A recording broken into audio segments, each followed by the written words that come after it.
One morning, I was 6 years old. My backpack was on, my shoes were tied. I was ready for school, but I never got there. In that morning, my mother put my brother and me in a car and drove us to another country. Another life, no explanation, no goodbye. At 6 years old, you don't debate reality, you adapt. And when the ground disappears beneath your feet, you discover something very fast. When life changes dramatically, you do everything within your power to create some grip, some understanding of your surroundings. Come to think of it, that was the first thing I learned about design. Real design starts way before logos, aesthetics, or brands. Design is what human beings do when reality changes our perspective. So for me, design is survival. Allow me to explain that. I'm not a graphic designer. I've never opened Photoshop, and I don't know what Pop 186 is. But I've been designed my entire life. I am what we might call a people designer, a career designer. I designed a global music career from a bedroom in Brussels to Madison Square Garden. Millions of albums, world tours, 1,000 concerts. People think success is due to talent. It's not. Not entirely so.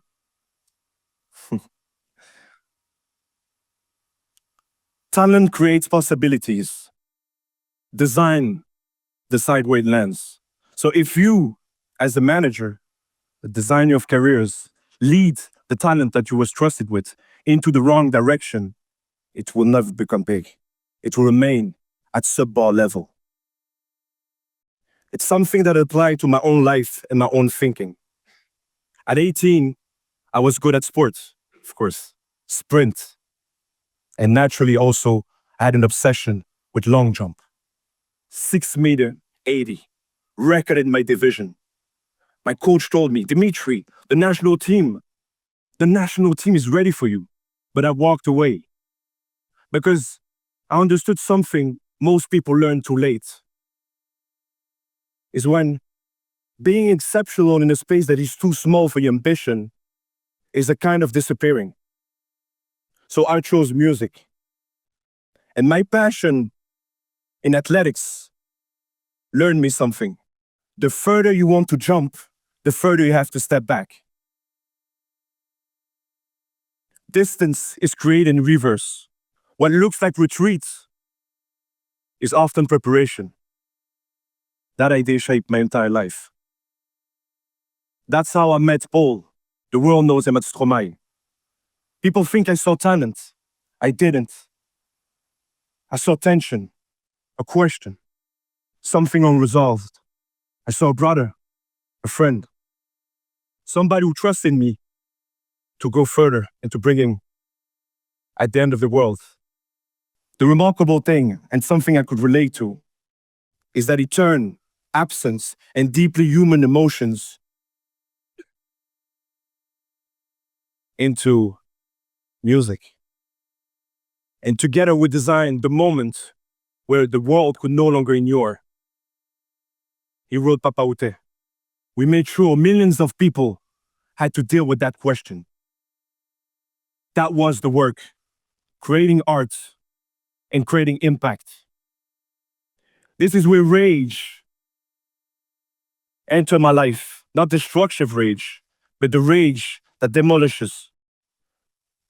The useful rage, the burning ambition used to build the runaway, the refusal to stay small, the refusal to waste potential, to let other people decide the size of your life.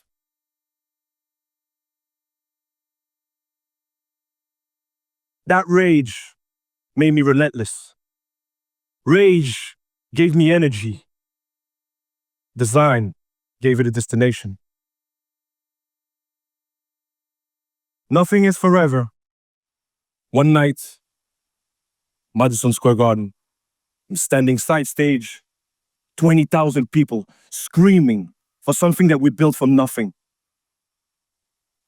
300 concert in, every light cue, every second, I knew everything.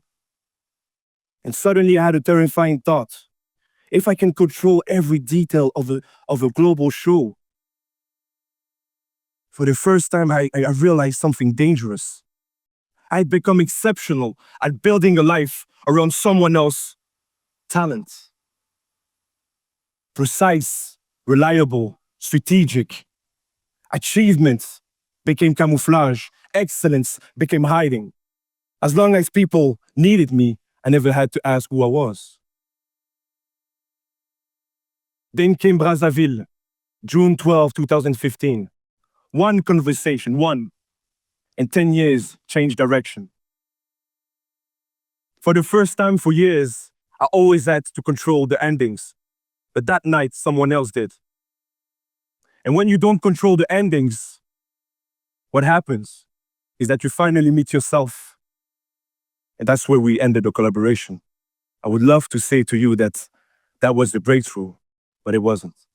In 2019, 2 artists that I built for years, gone.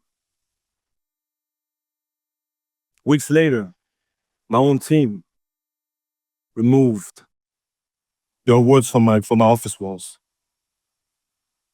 Not out of disrespect,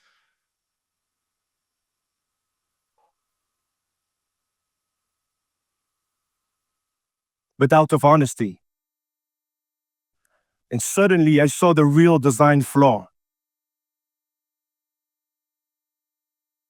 That same year, I signed the biggest joint venture deal any Belgian manager signed. From the outside, it looked like victory, but from the inside, I knew the truth. It was just a better designed cage.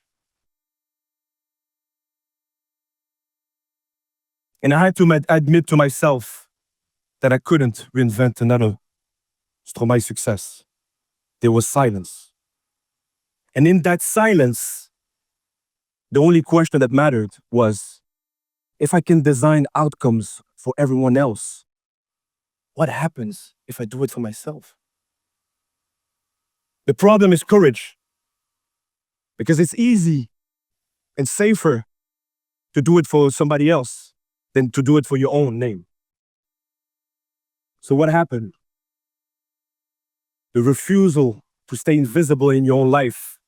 I decided today, because I spent 20 years building for others, that I am the client.